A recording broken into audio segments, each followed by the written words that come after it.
So guys ఇప్పుడు ఒక recent update అయితే మనకి తెలుస్తుంది. చాలా మంది స్టూడెంట్స్ కౌన్సిలింగ్ లో నన్ను ఫ్రీక్వెంట్ అడుగుతా ఉన్నారు. సో చాలా మందిని టెర్మినేట్ చేస్తా ఉన్నారు. రైట్, టెర్మినేట్ చేస్తా ఉన్నారు. బ్యాక్ డోర్ జాబ్ లో వెళ్ళిన వాళ్ళని ప్లస్ కనీసం తర్వాత ప్రాక్సీ చేసుకుని వెళ్ళిన వాళ్ళని కనీసం రిలీవింగ్ కూడా ఇవ్వకుండా టెర్మినేట్ చేస్తా ఉన్నారు. దీని గురించి మనం డెఫినెట్లీ మాట్లాడుకుందాము. ఈ వీడియోలో మనం దాని గురించి డిస్కస్ చేసుకుందాం. ఎందుకంటే రీసెంట్ డేస్ లో ఈ కౌన్సిలింగ్ లో ఈ విషయం గురించి నాకు చాలా మంది క్వశ్చన్లు అయితే అడుగుతా ఉన్నారు. అండ్ ఈ విషయం గురించి మాట్లాడుకునే ముందు ఒక క్లారిటీ నేనైతే ఇస్తా ఉన్నాను. ఏంటి అంటే ఇప్పుడు 2017 వాళ్ళు ఫ్రెషర్ గా ఇంకా జాబ్ తెచ్చుకోవడానికి పాసిబిలిటీస్ ఉన్నాయా, 18 వాళ్ళు పాసిబిలిటీ ఉందా అని అడుగుతా ఉన్నారు. అప్ టు 17 వరకు అయితే పాసిబిలిటీ అయితే ఉంది. సో దానికి ఒక ప్రాసెస్ ఉంది. 100% జాబ్ గ్యారంటీ ప్రోగ్రామ్ కూడా ఉంది. అండ్ దానికి సంబంధించి కౌన్సిలింగ్ లో వాళ్ళకి ఏం సూట్ అవుతుందో చెప్పి దాన్ని బట్టి మనం ఇప్పుడు ప్రజెంట్ సిచ్యువేషన్ బట్టి ఏ డొమైన్ నేర్చుకుంటే వాళ్ళకి జాబ్ వస్తుంది అనేది నేను ఎక్స్ప్లెయిన్ చేస్తున్నాను. అండ్ కొన్ని ఇప్పుడు కొంచెం అంటే కొంత డిలేస్ అనేవి జరుగుతూ ఉన్నాయి కౌన్సిలింగ్ లో.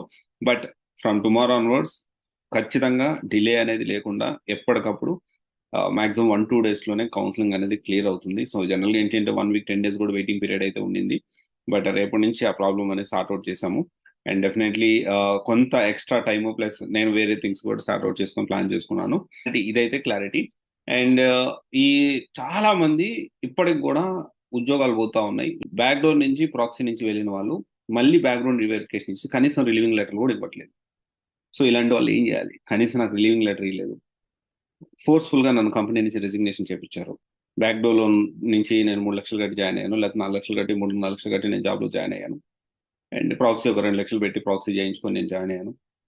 ఇప్పుడైతే నేను కంపెనీ నుంచి నన్ను టెర్మినేట్ చేశారు, లీవింగ్ లెటర్ కూడా ఇవ్వట్లేదు. సో ఇలాంటి వాళ్ళందరూ ఏంటి అంటే మళ్ళీ అనాలోచితంగా అంటే ఆలోచించకుండా మళ్ళీ వెంటనే చాలా సిల్లీగా లేకపోతే ఆ టెన్షన్ లో ఆలోచించకుండా వెంటనే మళ్ళీ ఇంకో కంపెనీకి ట్రై చేయడం, మళ్ళీ అక్కడ కూడా రిజెక్షన్ రావడం. అలాగా ఒక 5-6 కంపెనీలు ట్రై చేసి రిజెక్షన్ రాగానే ఇక నేను ఏం చేయలేను అని చెప్పి ఒక డిప్రెషన్లోకి వెళ్ళిపోవడం సర్వసాధారణంగా జరుగుతుంది రీసెంట్ డేస్ లో. నేను ఏమంటున్నానంటే ఫస్ట్ బ్యాక్ డోర్ లో వెళ్ళిన వాళ్ళు, ఏదైతే ప్రాక్సీలో వెళ్ళిన వాళ్ళు టెర్మినేట్ అయితే టెన్షన్ పడద్దు, ఏం కాదు అని నేను చెప్పను. ఖచ్చితంగా టెన్షన్ పడాల్సిన విషయమే. కానీ ప్రయత్నాలు అనేవి ప్రాపర్ ప్లానింగ్ తో చేయండి. ఒకసారి ఆల్రెడీ మిస్టేక్ చేసి కంపెనీ నుంచి బయటకు వచ్చారు మీరు, మళ్ళీ ఆలోచించకుండా ఎంఎన్సీ కంపెనీ ట్రై చేయడం, మళ్ళీ ఆలోచించకుండా ఇప్పుడు మీరు ప్రెసెంట్ అంటే ఒకవేళ టెర్మినేట్ అయితే బ్యాక్ డోర్ నుంచి కానీ ప్రాక్సీ నుంచి టెర్మినేట్ అయితే మీరు చేయాల్సిన ఫస్ట్ పని ఏంటి అంటే మీరు మళ్ళీ ప్రయత్నాలు అయితే చేయాలి. కానీ ఇలా షార్ట్ కట్స్ లో మాత్రం చేయకండి, first point. And back door అనేది కరెక్ట్ కాదు అండ్ ప్రాక్సీ అంతకంటే కరెక్ట్ కాదు.